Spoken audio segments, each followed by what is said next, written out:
Hi guys, here in Michigan, wearing a flannel because it's starting to cool off. Fall time's on its way. Get ready, hunters. Anyway, I'm just making a video to show you guys how I took some old white blinds and some old curtains and made them into Roman blinds for our bedroom, updated it a little bit, make it a little more fresher, cleaner feeling, and still be able to black it out when I needed to. Took very little money, not that much time. Hopefully I made a video with easy to follow steps so somebody else can also transform those. Sorry about the cartoons in the background, but my 18-month-old needs them. Anyway, without further ado, here's the video and I hope it helps somebody. This was the original set of curtains. And here you can see that I've taken the blinds off and I'm removing the turnstick. Lay the blinds flat. And then see this thin cord right here? Not the thick one, that thin one up on top. You're gonna cut each ladder of that cord. Make sure you do not cut the thick one because that's what's gonna be making your blind go up and down. So you're gonna cut it all the way to the bottom and all the way up to the top, including the very top piece.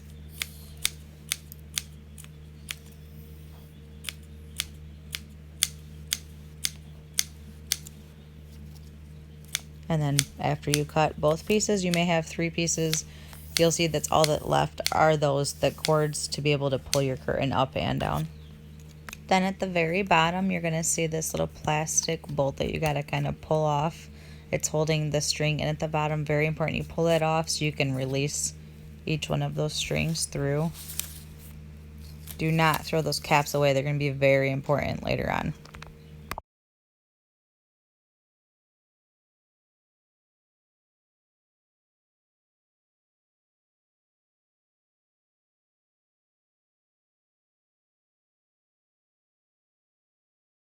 Go ahead and lay out your blinds and make sure you measure in between each one 6, maybe 8 inches. Lay out the previous curtain on the floor, and what I'm doing is marking where each string is going to be popping through so I can cover that header piece easily without having to really sew any fabric or anything. I can just pull each one of those cords right through. I'm marking and then cutting with a pair of scissors.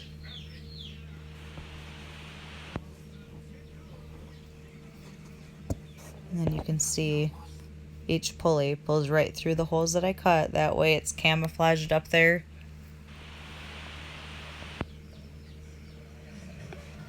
And then take your ruler and mark every so often if it's 6 or 8 inches all the way down, so you know how far each one of those blinds are going to be dropping into place.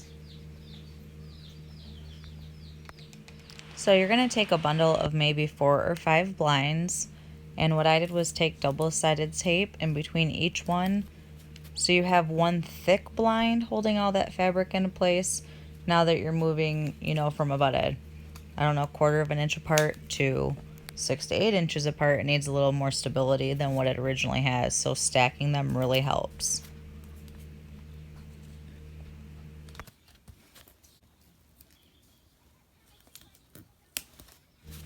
So take your sets of blinds now and you're gonna put them evenly. Use your ruler, make sure you have your little helper who likes to destroy things because that makes it a lot more fun.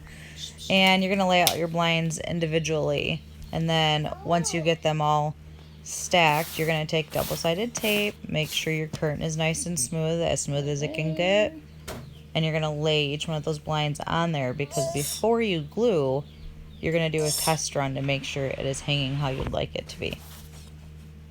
Make sure you measure. You have to use a ruler, otherwise when you pull it up, they're not going to lay evenly, and you're going to have this droopy fabric down at the bottom if you have a section that happens to be 3 or 4 inches longer than the next. Finally, there's that bottom bar that I said was going to be very important to hold onto that cap. This is where that comes into play.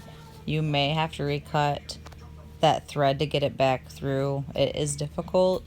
I actually grabbed a pair of tweezers and ended up pulling it through the rest of the way because it is a very tight fit and you need to pull it through so you can put that cap on. That's what secures that bottom bar.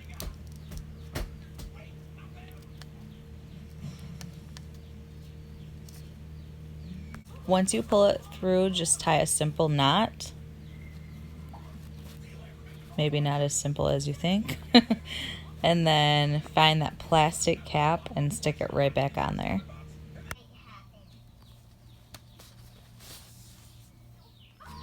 Okay, after all of that, you now have blinds with fabric on them from your previous curtains. So this cost you very little money, if any, and just a short amount of time. You're going to take these curtains after everything's been double side taped. Make sure you're not putting the tape where the threads are running through because it will stick. Your blinds will not pull up and down. And you're going to give your curtains a test run. Make sure that they fold correctly how you want them. If there is a little tuft that gets stuck, which is going to happen, the curtain's just not used to folding up and down that way. It's more used to going vertical instead of horizontal, so you may have to play with it a few times, but eventually it will figure out how it's supposed to fold. And then you can glue the backs of them. I used hot glue. You can use fabric glue on each set of blinds where you put the double-sided tape. And now you have brand new Roman blinds. All right, well, like I said, it's Michigan, and now I'm hot because I did a couple of things outside. I hope you guys enjoyed the video and it helps somebody else make some blinds and enjoy the comfort of their home without spending very much money, so you have more money for things like chicken food. All right, have a good one.